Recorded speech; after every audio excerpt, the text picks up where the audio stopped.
Hello, dear friends. I'd like to say some possibly surprising things on for this parshat, Nitzavim Vayelekh. It's based on tradition, and the tradition is brought in a book called Emunah V'Hashgacha of Rabbi Yitzchak ben Shmuel Molson, who is a mid-19th century figure, rabbi in Lithuania. And he is known for uh, being a follower of the Vilna Gaon, and he has many traditions in the name of the Vilna Gaon. He wrote a book called Evan Shlema, which is a collection of things from the Vilna Gaon. He also gave us the Or Chadash, which is traditions from Chaim Volozhin, which I mentioned in my book, um, of Sichot Chaim Volozhin, Talmudei Yeshiva, conversations Chaim Volozhin had with yeshiva students. And in his book, Emunah V'Hashgacha, if I remember correctly, page 43, he brings a tradition from Chaim Volozhin in the name of the Vilna Gaon. By the way, Yitzchak Molson was one of the younger students of Yisrael Salant, just to make the focus. So he brings a tradition that Chaim Volozhin brought in the name of the Vilna Gaon. And the tradition is that there are 10 parshiot in Sefer Devarim. Of course, this only works out, this 10 perikopas, these 10 parshiot, if Nitzavim Vayelekh, like it is this Shabbat, is together. And the tradition is that these 10 parshiot represent the 10 centuries of the 6 millennia according to the Hebrew calendar. Now remember, in the Hebrew calendar, we are in the year 5,784 going into 5,785, this Rosh Hashanah, which falls in a week. And the 6th millennia, according to our tradition, is the millennia of Yemot HaMashiach. The Talmud says in Sanhedrin, there's a statement by Rav Katina, Shita alfei havishnin, Shita alfei shnin have alma, vechad charuv, which means 6,000 years the world will continue, and in the 7th millennia it shall be destroyed, which many interpret as that it shall change. And this is, of course, according to our enumeration. In our enumeration, we are now at 5,784, well into the second half of the 6th millennia. And according to the Vilna Gaon, this 6th millennia is very significant. Why is that? Where Rav Katina in Sanhedrin, in the Talmud of Sanhedrin, says that you split up the 6th millennia into 3. Alpaim Tohu, the first 2,000 are considered chaos or moral chaos. That's before the Torah was given. The Torah is given after the first 2,000 years. The next 2,000 is called, you have Tohu, then you have Torah, which is called the giving of the Torah, from the time the Torah is given at Sinai, all the way till the Chatimat Mishnah, all the way until the finishing of the Mishnah, the beginning of the oral tradition. That is called 2,000 years of Torah. And the last 2 millennia, the last 2,000 years, are called Yemot HaMashiach, the Messianic age. However, according to Rav Chaim Volozhin, according to the Rav Chaim Vital, the close disciple of Isaac Luria, and according to the Vilna Gaon in his Perush on Tikkunei Zohar, and Yahel Or, the actual time of what we call the Messianic age can only be in the 6th millennia, not in the 5th. Which, for reasons that I don't want to go into now. So it's understandable that the Vilna Gaon would have a tradition about that 6th millennia. Now, in that tradition, he says that the 10 parshiot of the book of Deuteronomy of Devarim represent each century, each of the 10 centuries of the 6th millennia. Now, I want to just dwell on the ones from the Vilna Gaon's time and further. Now, the Vilna Gaon died in 1797. He was born in 1720. According to that from Tafkuf, which is 1740 until 1840, would come out exactly to parshat Kiteitzei. Now, if we look at the parshiot of the book of devarim, and we count the 10, so the first one is devarim, the second one is Hanan, the third one is Akev, the fourth one is Re'eh, and the fifth one is Shoftim, yes, and the sixth one is, after Shoftim, is Parashat Kiteitzei. So the 600 would be Parashat Kiteitzei from 1740, which is Tafkuf, 500 of the Hebrew years in the sixth millennia, which is the entrance of the sixth millennia. From Tafkuf till Tafresh, which is called the 6th century, which is from 1740, 1840, Parshat Kiteitzei, which starts out Kiteitzei le'melchama. There are also many wars during that time, especially in Europe. And the Vilna Gaon lives towards the end of that period. And by the way, Chaim Volozhin asked him where he is in that parasha. If he's saying that century is supposed to be his century, he says, not a problem. If you look in chapter 25, verse 15, it says, Even Shlema B'Tzedek, that the weights and the balances in your store are supposed to be honest weights and balances, and you're not supposed to play around with the stone. When you're weighing things, you have to have an honest stone in the weights, so you're not stealing from your customers. And that word Even Shlema, Even is an acronym, Eliyahu ben Shlomo, Even Shlema, which of course was his name, Eliyahu ben Shlomo Zalman. So he was till Parshat Kiteitzei. Now, from 1840, according to this, until 1940 is called Parshat Kitavo. Kitavo is when you shall come into the land. Now, during that century, from 1840 until 1940, we have major aliyot to the land of Israel. There are minor ones before that, like the aliyah of the Hasidim at the end of the 18th century, and the aliyah of some Jews from Lithuania and Belarus, and also the aliyah at the beginning of the 19th century, like 1806 to 1809, the Vilna Gaon students, and aliyot, various other aliyot too. But the main aliyot are really from 1840 till 1940.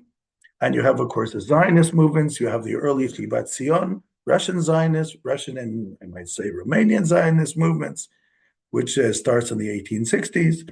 Then later on, you have Herzlian Zionism, and you have many people making aliyah for various reasons during the 19th century. Jerusalem had a majority of Jews by 1850. Until 1940, even before the state, there's a significant amount of Jews in the land of Israel, a few 100,000. By the time 1948 rolls around, there are already 600,000 Jews in the land of Israel. And this is Parshat Kitavo. But Kitavo also ends off with the curses. They're the blessings and then the curses. And of course, Kitavo also ends off that period of time in 1940 with the Second World War, where unfortunately was a time of mass slaughter of Jews. And this parallels the curses of Parshat Kitavo. When we go further, and I don't want to go into detail of this, when we go further after Parshat Kitavo, which supposedly represents 1840 till 1940, then we come to this week's parasha, which is Nitzavim Vayelekh, and that's what I want to dwell upon, because it's this week's parasha. Now, if we understand that Nitzavim Vayelekh represent 100 years, then we could break it into half, which means Nitzavim would be 50 approximately, and Vayelekh would be 50 without counting the exact amount of psukim, of verses. Now, what does Nitzavim say? Starting from 1940, you are standing before God, etc. I'm making a covenant with you. It's like a new covenant. And etc., etc. It talks about terrible things that will happen to the land, uh, and the whole land will be brimstone and salt and burning, and no grass will be there, like the overthrow of Sodom and Amorah, Adman, Svoyim, of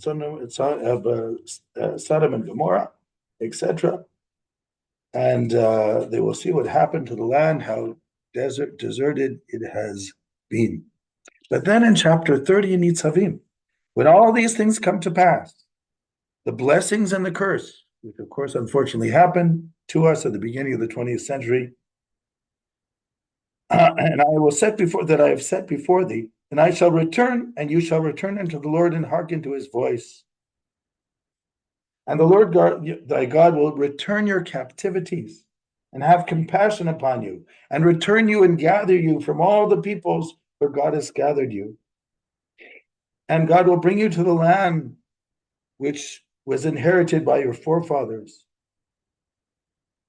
And all these curses will be put upon your enemies, and you shall listen to God's voice and keep his commandments, etc., etc. So this ingathering of the exiles, which is mentioned in parshat Nitzavim, happens in that first 50 years. From 1940, and of course 1948, from 1940 you have the aliyot of, you had Jews who running away from the Shoah, Jews after the Shoah, 45 to 48, Jews from Arab countries, all the aliyot from that time from 1940 to, we're not yet in 2040, but for the first 50 years, 1940 to 1990, ending off with a massive Russian aliyah of the 1990s, which commences exactly then. So this is really a time of ingathering of exiles, exactly like it says in parshat Nitzavim. But then what is parshat Vayelekh? If the first 50 of that century is in gathering of exiles, what is the goal of the second half? Well, in this week's parsha, Nitzavim Vayelekh, particularly Vayelekh, Moshe says to the people, I'm now 120 years old today. I cannot lead you anymore.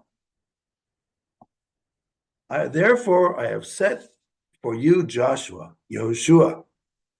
And Joshua is the man of the people, because Moshe said to God, let God set upon the people a leader, Ish Alayda, a man who understands the assembly, somebody who is close to them, that can lead them into the land. Because Moshe realizes that they're coming into a land, and the land that they're coming into, in order to get into that land, is, as it says in Parshat Kitavo, Shema Yisrael hayoazen yeta la'am, la'Hashem Elokecha. Listen, hear, O Israel, today you've become a nation unto the Lord your God. Until now you were tribes. You went into Egypt as a small tribe. You became 12 tribes from the children of Jacob, but you're not tribes anymore. Now, after the 40 years of the desert, now that you're coming into the land, you have to leave tribalism. You have to become a nation. That's the only way you can succeed. So Moshe says, if I'm not going to take them into land, let there be a Joshua, somebody who could pull them together, which is exactly what Joshua does in the book of Joshua at the end of the book. When they come into the land of Israel, he takes everybody to Shechem, and he creates a new bond, and he creates a new amanah chevratit, which is really a social contract with the people. And based on Reuven, Gad, and Chatzi Menashe, who want to mean Transjordan, everybody has to be together. We're not just tribes, we're working as a nation, Joshua tells them. And they take the oath, because that's the only way to go into the land. And so Parshat Nitzavim, which is talking about putting Joshua as the leader, and even Moshe says, I know what's going to happen when you go into the land. I know there's going to be a rebellion, but keep together, stay as a nation, and that will help you through.